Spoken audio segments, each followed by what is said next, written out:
పెద్దపల్లి జిల్లా రామగిరి మండలం సెంటనరీ కాలనీలో మత సామరస్యానికి ప్రతీకగా రంజాన్ మాసం నిలుస్తుందని, అన్ని మతాల ప్రజలు పరస్పర గౌరవంతో పండుగలను జరుపుకునే సంస్కృతి సమాజంలో బలపడాలని మంథని మాజీ ఎమ్మెల్యే పుట్ట మధుకర్ అన్నారు.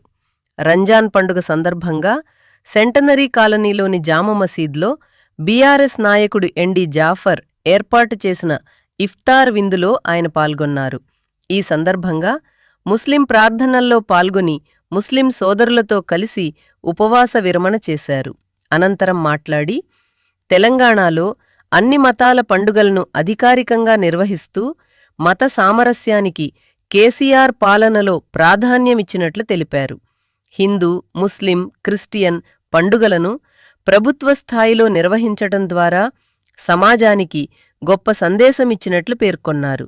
ప్రతి పండుగకు ప్రభుత్వ కానుకలు అందించి ప్రజలతో కలిసి ఘనంగా నిర్వహించే సంప్రదాయాన్ని అప్పటి ప్రభుత్వం తీసుకువచ్చిందన్నారు.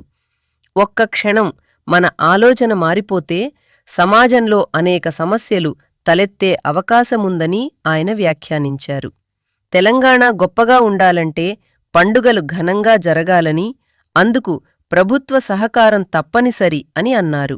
ఈ విషయాన్ని ప్రస్తుత ప్రభుత్వం గుర్తించాల్సిన అవసరం ఉందన్నారు. తెలంగాణ రాష్ట్రం ఏర్పడితే మత కలహాలు జరుగుతాయని, హైదరాబాద్ అల్లకల్లోలమవుతుందని, నక్సలిజం పెరుగుతుందని గతంలో ప్రచారం చేసిన వారందరికీ కేసీఆర్ పాలన సమాధానమిచ్చిందన్నారు. 10 ఏళ్లపాటు రాష్ట్రాన్ని స్థిరంగా నడిపి తెలంగాణను అభివృద్ధి దిశగా తీసుకెళ్లారని చెప్పారు. కేసీఆర్ ఆలోచన, ఆయన పాలన ఎలా ఉండేదో ఇప్పుడు ప్రజలకు స్పష్టంగా అర్థమవుతోందన్నారు. రంజాన్ పండుగ సందర్భంగా ఇఫ్తార్ విందులో పాల్గొనడం ఆనందంగా ఉందని ముస్లిం సోదర సోదరీమణులకు రంజాన్ శుభాకాంక్షలు తెలిపారు.